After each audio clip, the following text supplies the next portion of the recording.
Estou aqui hoje para falar um pouco sobre inventário. O inventário é um procedimento judicial ou extrajudicial que uma pessoa, quando morre e deixa bens, seus herdeiros terão que fazer. Hoje eu vou me ater ao inventário extrajudicial, aquele que é feito em cartório. Ele tem alguns requisitos importantes. O primeiro deles é que todas as partes sejam maiores. O segundo é que todas as partes se entendam. O terceiro é que seja acompanhado de um advogado. E ainda temos um último requisito, que é as pessoas serem todas capazes. Não pode haver menor nem incapaz neste inventário extrajudicial. O inventário extrajudicial ele é mais rápido que o judicial. No meu escritório, geralmente, a gente consegue concluir um inventário extrajudicial em 60 dias. O inventário extrajudicial ele também tem um custo menor, porque é cobrado um percentual sobre os bens. Quando o processo judicial ele é mais demorado, o percentual ele é maior. No inventário extrajudicial temos um percentual menor. Cada advogado vai ter o seu valor, vai ter a sua expertise, vai cobrar em cima da tabela de honorários da OAB, e isso é uma questão individualizada. Não tem como aqui nesse vídeo a gente dizer X ou Y para um valor de inventário, porque teríamos que saber o valor dos bens da pessoa, quantos bens a pessoa tem. Os bens, eles podem ser bens imóveis e bens móveis. Os bens imóveis, temos assim, casas, né, apartamento, terra, fazendas, tal. Então a gente precisa, para comprovar a propriedade deste bem, temos que juntar neste processo de inventário a matrícula do imóvel, do registro de imóveis. Ou, se é uma propriedade rural, o título da terra. Podemos inventariar também os bens móveis. São aí os veículos, as embarcações, as obras de arte. Então os veículos a gente tem que ter o documento do Detran, assim como o documento das embarcações, da Capitania dos Portos, e também as obras de artes, nós temos que ter a nota fiscal. Então, são esses que temos assim os bens a inventariar, que podemos colocar no inventário, certo? Geralmente os bens que guarnecem a residência, esses bens não fazem parte do inventário, certo? Quais seriam então as despesas para quem quiser fazer um inventário extrajudicial? As despesas são o imposto de transmissão causa-mortes, que é o ITC-MD, Imposto sobre a Herança. Aqui no Rio Grande do Sul, onde eu falo, o imposto ele tem um percentual variável entre 3%, no mínimo 3% e no máximo 6% do valor dos bens, do valor de avaliação dos seus bens. Temos também que pagar o cartório de notas que emite essa escritura de inventário. Pagamos os emolumentos. Vai depender também do valor de avaliação.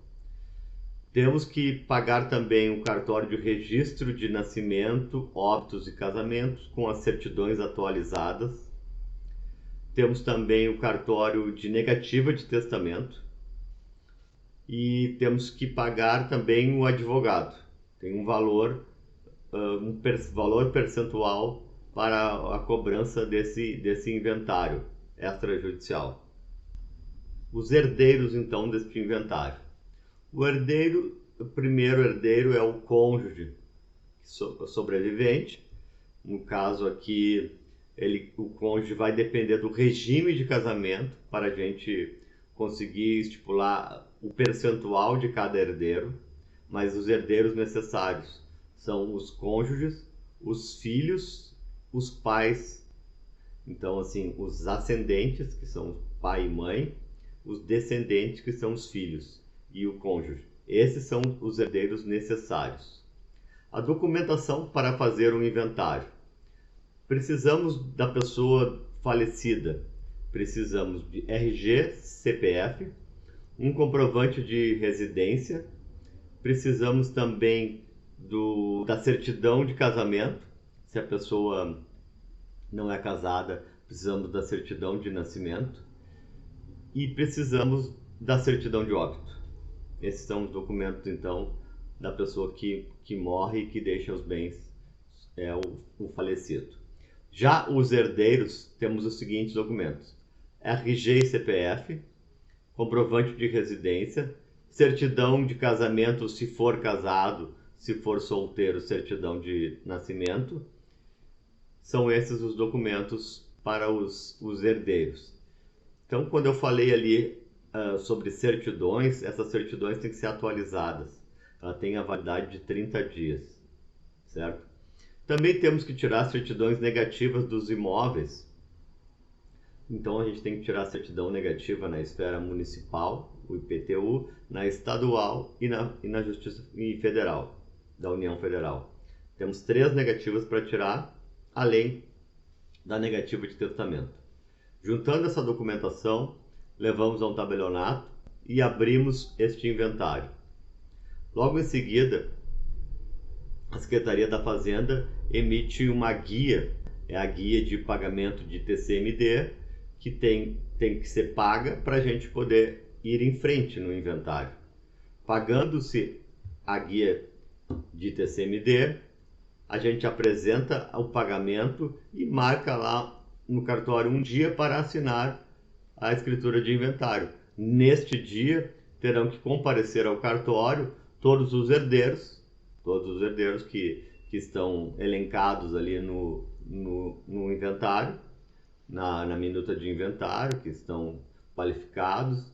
Todos eles têm que comparecer lá no dia com a presença do advogado, do escrivão, e assinamos a escritura de inventário. Neste momento, os herdeiros passam a ser proprietários, mas ainda precisam registrar essa escritura no registro de imóveis, porque somente proprietário é quem registra. Então, saímos do tabelionato com uma escritura de inventário. Levamos ainda essa escritura a registro. Teremos então o custo com o registro de imóveis, que também é um percentual em cima do valor dos imóveis. Tá? Espero ter satisfeito todas as suas dúvidas sobre o inventário. Se ficou ainda alguma dúvida, você pode perguntar aqui. Coloque aqui alguma pergunta que você tiver aqui no canal do YouTube, que eu prontamente vou responder. Mas assim, lembrar que cada inventário é único. Então, cada inventário tem a sua particularidade. Às vezes existem empresas também, CNPJ, que o herdeiro deixou. Então, tem ainda algumas variantes, certo? Eu coloquei hoje uma visão geral da documentação dos herdeiros e de quais são os bens a inventariar, para que vocês tenham uma ideia de como funciona o procedimento de inventário, do prazo, né? Este inventário que eu conversei hoje com vocês é um inventário extrajudicial, diferente do inventário judicial, que eu vou tratar em um outro vídeo.